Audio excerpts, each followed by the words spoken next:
queridos amigos e irmãos em Cristo Jesus, sejam bem-vindos. Este é o canal Para Que Todos Saibam e eu sou o Alan Robson. Juntos nós estudamos a lição da Escola Sabatina, complementada com os comentários de Ellen White. Essa semana nós estudamos a lição 6, o amor de Deus pela justiça. O verso para memorizar está em Jeremias capítulo 9, verso 24. Mas aquele que se gloria, glorie-se nisto, em me conhecer e saber que eu sou o Senhor e faço misericórdia, juízo e justiça na terra, porque destas coisas me agrado, diz o Senhor. Vamos orar para iniciar a nossa recapitulação. Senhor Deus, Pai de bondade, de amor, de justiça, louvamos o Teu nome, Senhor, porque o Senhor nos auxiliou durante esta semana. Obrigado porque até aqui o Senhor nos ajudou e nos ensinou e nos revelou a verdade através da obra do Espírito Santo em nós. Muito obrigado. Conclua essa obra em nome de Jesus. Amém. O estudo adicional desta sexta-feira, 7 de fevereiro, traz um trecho do livro Caminho a Cristo, página 8, que diz o seguinte: a palavra de Deus revela seu caráter. Ele mesmo declarou seu infinito amor e misericórdia. Quando Moisés rogou que Deus lhe mostrasse sua glória, o Senhor respondeu: farei passar toda a minha bondade diante de você. Isso está em Êxodo, capítulo 33, versos 18 e 19. Essa é a sua glória. O Senhor Deus é compassivo e bondoso, tardio em irar-se e grande em misericórdia e fidelidade. Ele guarda a misericórdia em 1000 gerações. Êxodo 34, versos 6 e 7 e Jonas, capítulo 4, verso 2, porque tem prazer na misericórdia. Deus uniu nosso coração a Ele por meio de incontáveis provas no céu e na terra. Através das coisas da natureza e dos mais profundos e ternos laços que o coração humano pode conhecer, Deus procura revelar-se a nós. Embora de maneira incompleta, isso representa seu amor. Apesar de todas essas evidências, o inimigo do bem cegou o entendimento das pessoas, de modo que elas passaram a olhar para Deus com medo e a considerá-lo inflexível e incapaz de perdoar. Satanás levou o ser humano a pensar que Deus é um ser cujo principal atributo é a justiça severa, como se ele fosse um juiz austero, um credor duro e implacável. Ele retratou o Criador como alguém que fica vigiando desconfiado, buscando erros e falhas nas pessoas para que possa condená-las. Foi para remover essa sombra escura e revelar ao mundo o infinito amor de Deus que Jesus veio viver com a humanidade. Caminho a Cristo, página 8. Perguntas para consideração. É importante reconhecer que a glória de Deus está ligada à sua bondade. Isso corrige uma teologia que destaca o seu poder absoluto sem enfatizar o seu amor? Segunda pergunta: você já questionou a bondade de Deus? Conhece alguém que já fez isso por causa da maneira como agem os que afirmam seguir a Deus ou por causa do mal que existe? Como você lidou com essa questão? Como ajudar alguém que enfrenta esse dilema? Terceira e última pergunta: a realidade do grande conflito nos ajuda a compreender o mal que existe? A partir de agora, vamos acompanhar o auxiliar do professor. É só virar a página na sua lição. O amor de Deus pela justiça. Ao longo das Escrituras, o amor e a justiça de Deus são intrínsecos ao seu caráter. Esses atributos revelam sua profunda preocupação com a justiça e a retidão. A lição dessa semana enfatiza 3 ideias principais. A primeira é a de que amor e justiça caminham de mãos dadas. Sim, talvez não estejamos habituados a pensar em amor e justiça juntos, mas ao longo das Escrituras, o verdadeiro amor exige justiça, e a verdadeira justiça é movida pelo amor. Por outro lado, um suposto amor sem justiça significa ser conivente com o mal. E a justiça sem amor consiste em legalismo frio. Portanto, o amor e a justiça genuínos descrevem o caráter perfeito de Deus. Ele ama a justiça e deseja ver a justiça praticada no mundo. O segundo ponto que a lição destaca é que a justiça amorosa requer constância. A justiça é o fundamento do governo de Deus. Suas ações se baseiam na constância do caráter moral divino e não em decisões aleatórias e atos injustos. A justiça de Deus provém da sua constância, pois ele nunca mente e as suas promessas são inquebráveis. Embora as Escrituras ensinem a imutabilidade moral de Deus, também indicam que suas ações podem mudar em termos relacionais, em resposta às decisões humanas. O terceiro ponto destacado pela lição é que a justiça amorosa leva em conta o arrependimento. Nós encontramos declarações nas Escrituras sobre o fato de que Deus não muda de ideia, o que significa que ele não mente. Além disso, passagens do Antigo Testamento indicam que Deus se arrepende, no sentido de não trazer o juízo que ele havia anunciado devido aos erros humanos. A mudança de Deus não significa que ele havia mentido em relação ao seu juízo, mas que ele modifica suas ações no relacionamento com as pessoas quando elas se arrependem e decidem ter uma vida de comunhão com ele. Considerando que o Senhor pode mudar o relacionamento que tem com o seu povo quando este escolhe aceitá-lo ou rejeitá-lo, como refletir a justiça amorosa de Deus ao reagirmos à injustiça e aos erros no mundo? Vamos entrar em maiores detalhes a partir de agora com aquilo que a lição destacou durante essa semana. O amor e a justiça caminham de mãos dadas. Muitos estão acostumados a pensar que o amor e a justiça são coisas opostas. Nessa perspectiva, não se pode ser totalmente justo e amoroso ao mesmo tempo. Nessa visão, o amor é permissivo e impede, ou pelo menos confunde, a devida aplicação da justiça. Por outro lado, muitos argumentam que a justiça deve ser objetiva e imparcial. Assim, necessariamente exclui qualquer manifestação autêntica de misericórdia e amor. Esse entendimento, no entanto, não é a única nem a melhor forma de pensar a respeito da relação entre amor e justiça. Segundo a Bíblia, o amor e a justiça não estão desconectados nem se opõem, mas são combinados de forma coerente na descrição do caráter perfeito de Deus. No relato bíblico integral do amor e da justiça, um não pode ser compreendido adequadamente sem o outro. Uma pretensão de amor sem justiça significa ser parcial e tendencioso, enquanto a ideia de justiça sem amor é um legalismo frio. A Bíblia vai ainda um passo além na descrição do caráter divino. Deus não apenas combina perfeitamente amor e justiça, mas ele ama a justiça. Salmo 33, verso 5, Isaías 61, verso 8. O termo hebraico traduzido como justiça no Salmo 33, verso 5 e em Isaías 61, verso 8 é mishpat, que transmite a ideia de um governo íntegro e correto. Robert Culver explica que as concepções modernas de governo democrático costumam separar as funções legislativa, judicial e executiva, mas a ideia bíblica de mishpat não está restrita apenas aos processos judiciais, mas se refere a todas as funções do governo.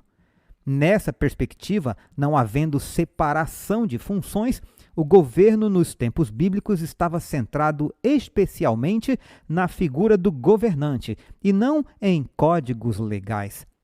Além disso, o governante, que também era o juiz, exercia poderes executivos e judiciais.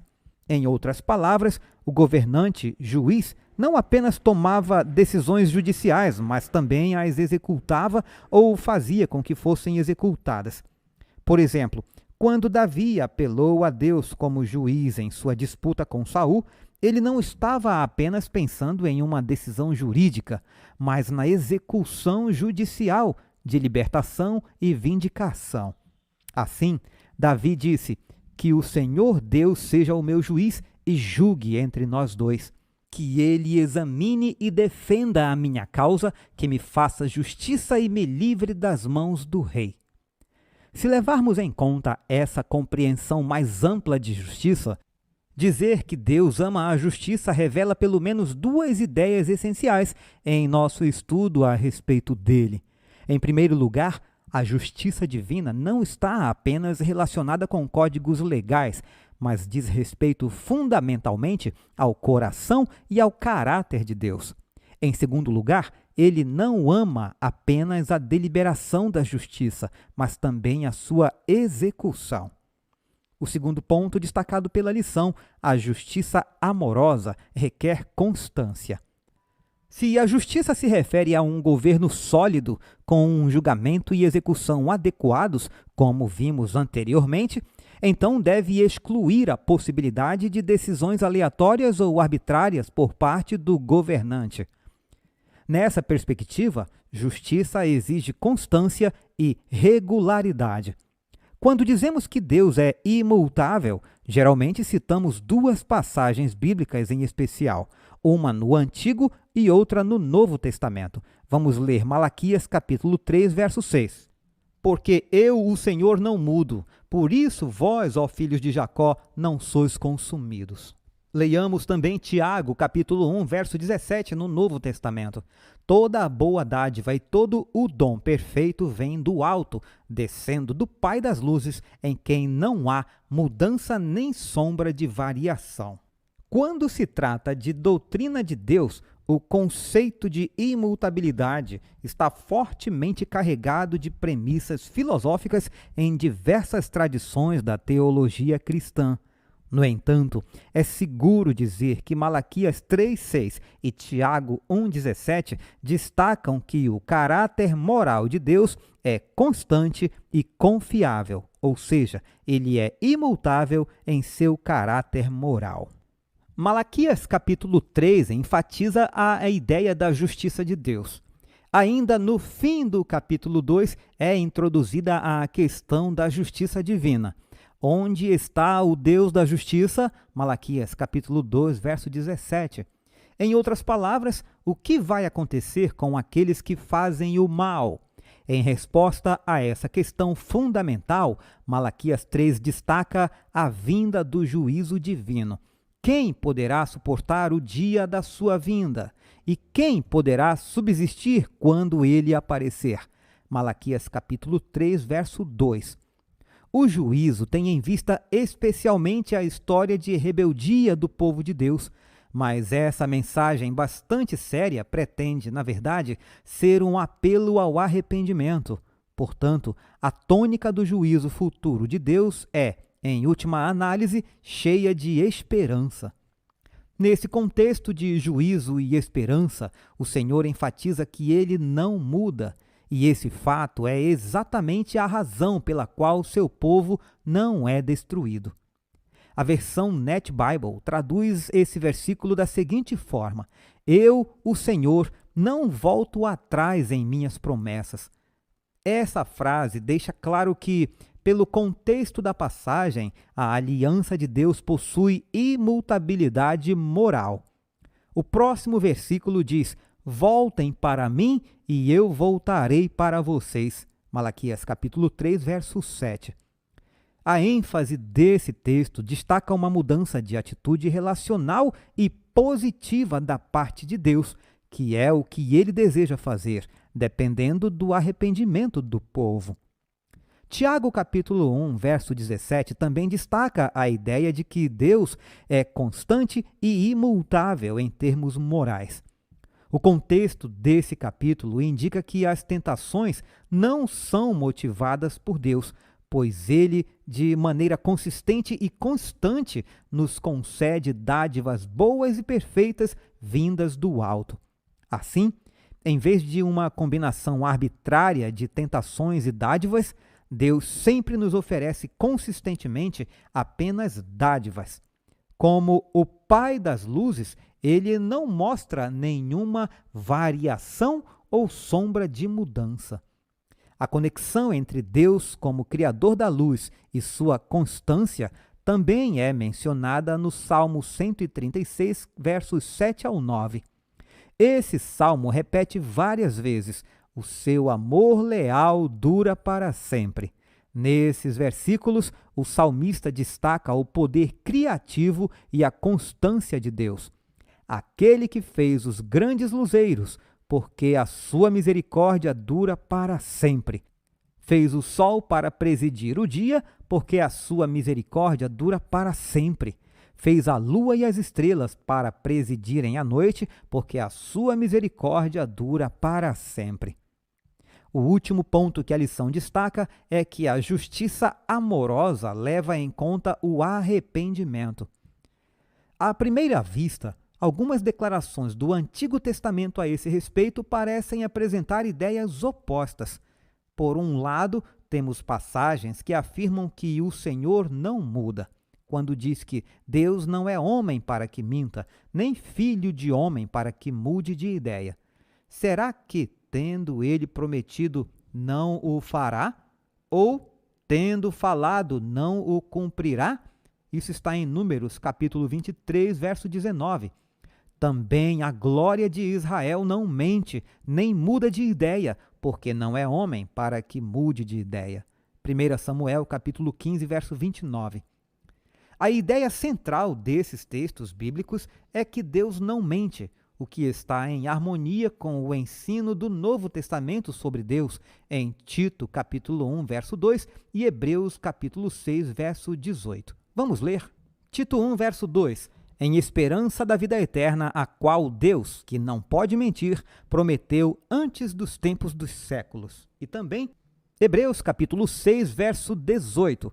Para que por duas coisas imutáveis, nas quais é impossível que Deus minta, tenhamos a firme consolação, nós, os que pomos o nosso refúgio em reter a esperança proposta. Por outro lado, várias passagens do Antigo Testamento dizem que Deus muda de ideia, ou se arrepende, no sentido de não trazer o juízo que havia anunciado contra aqueles que praticaram o mal. Um dos exemplos mais conhecidos é a misericórdia divina demonstrada a Nínive, conforme está em Jonas capítulo 3, verso 10. Em Jonas capítulo 4, o próprio profeta questiona o arrependimento de Deus. Ao explicar por que tinha se recusado a anunciar o juízo divino contra Nínive, Jonas reforçou a misericórdia de Deus. Ah, Senhor, não foi isso que eu disse, estando ainda na minha terra? Por isso me adiantei fugindo para Tarsis, pois sabia que tu és Deus bondoso e compassivo, tardio em irar-se e grande em misericórdia, e que mudas de ideia quanto ao mal que anunciaste. Jonas capítulo 4, verso 2, contém pelo menos 3 razões importantes pelas quais essa mudança ou arrependimento da parte de Deus não deveria ser uma surpresa. Em primeiro lugar, o próprio Jonas indica que suspeitava desde o início que aconteceria exatamente isso. Essa suspeita de que Deus iria manifestar sua misericórdia foi a verdadeira razão pela qual Jonas fugiu para Tarsis. Em segundo lugar, a declaração do profeta sobre Deus remete a Êxodo 32, versículo 14 e 34, versos 6 e 7, onde Deus havia mudado de ideia ou se arrependido em relação ao próprio Israel. Portanto, bem antes de demonstrar misericórdia por Nínive, Deus havia feito o mesmo por Israel. Em terceiro lugar, esse tipo de arrependimento não significa que Deus tenha mentido sobre os juízos que ele havia anunciado, pois ele explica em Jeremias capítulo 18, versos 7 a 10, no momento em que eu falar a respeito de uma nação ou de um reino para o arrancar, derrubar e destruir, se essa nação se converter da maldade contra a qual eu falei, também eu mudarei de ideia a respeito do mal que pensava fazer-lhe. E no momento em que eu falar a respeito de uma nação ou de um reino para o edificar e plantar, se ele fizer o que é mal aos meus olhos e não obedecer à minha voz, então eu mudarei de ideia quanto ao bem que havia prometido fazer. Portanto, Deus muda suas ações para com as pessoas em termos relacionais, se elas mudarem sua atitude para com ele também em termos relacionais. Professor querido, escolha uma das 5 perguntas da aplicação para a vida e leve para sua classe, para que os alunos possam considerar também. Agradeço a Deus pela sua companhia durante essa semana e aguardo você amanhã para iniciarmos a lição de número 7. Um forte abraço, um feliz sábado e fiquem todos com Jesus.